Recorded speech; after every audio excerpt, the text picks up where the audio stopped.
Okay, so today we're going to be making some Scotch eggs.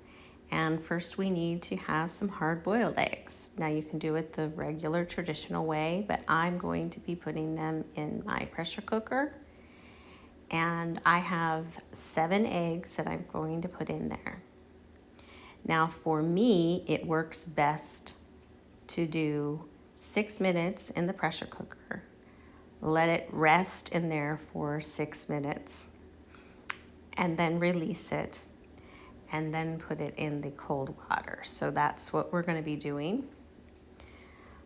This recipe is a great recipe for something that you could do for snacks or for breakfast or even as a dinner. These are great. So I'm putting some meat.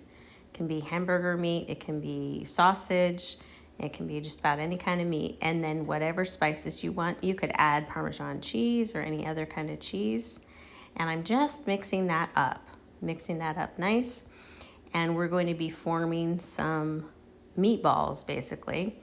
And they are anywhere between 64 and 66 grams in order to make the 7 Scotch eggs. So I'm just mixing them. Yes, my hands are clean.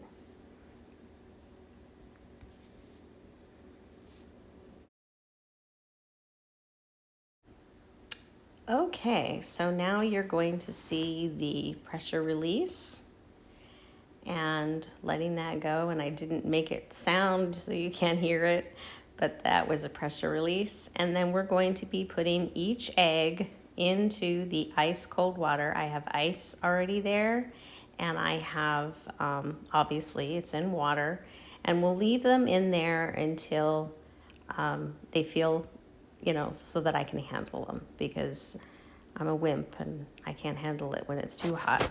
Now we're going to make sure that we peel the eggs so that we can continue to make the Scotch eggs. All right, so now I'm going to take the egg out of its shell, wrap it in the ground beef, and put it on the tray here. I should have 7 of them. I've made 16 ounces into 7 different meatballs because that's how many eggs I have. And they are approximately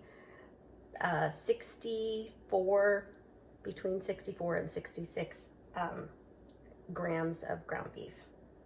So I will do this and then I'll come back and all of this will be ready. All right, so I'm going to show you how I've been doing this. It's just flat. I make it flat, make it into like a patty, and then I'm just kind of wrapping it around the egg. You just got to be a little patient.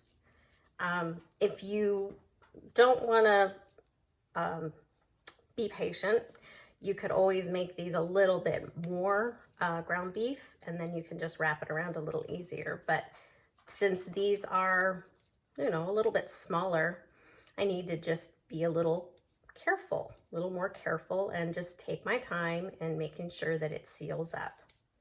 And if it doesn't, it's not a big deal. It's still going to taste good. So there it is. Just like that. Okay, let's do another one. Like I said, these are about 64 to 66 grams. I wasn't exact on that. If you look on my YouTube page, you'll also see that I do hamburger meatballs with my dog, and I do an approximation. I don't do exactly the same amount every time. I figure it's close enough. So there's the patty, and then I just wrap it around.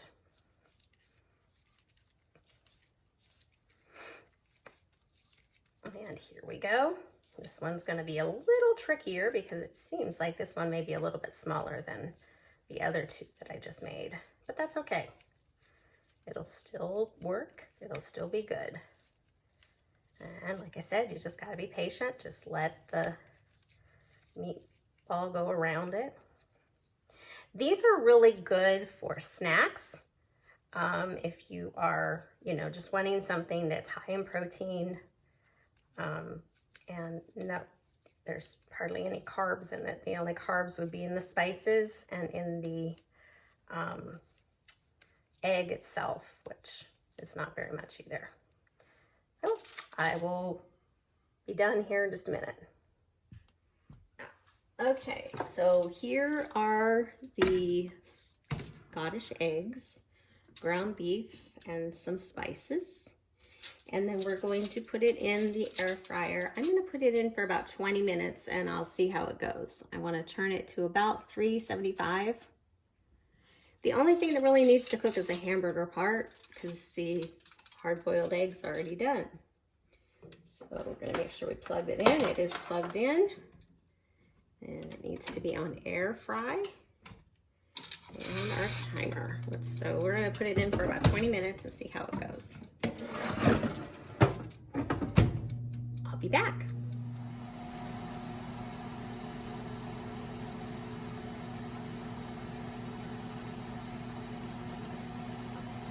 All right, I'm hoping you can hear me because this is a little loud. Oh, it looks like it's done, and it does look like I may have needed a little bit more to cover them completely, but there it is. I'm going to let it set out, and I'll try it here in just a moment.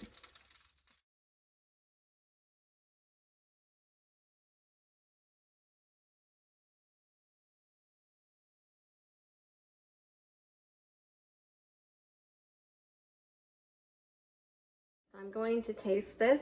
It kind of, just kind of covered portion of it. So I'm going to cut this up so you can see what the inside looks like.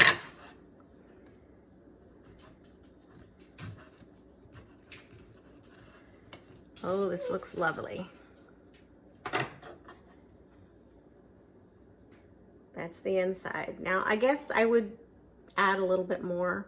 You could dip these in something, but I'm just going to have it by itself.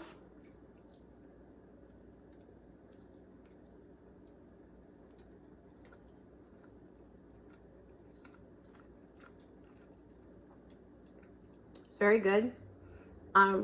Like I said, you could put some barbecue sauce, you could put some ranch dressing, some sour cream, whatever, but try it.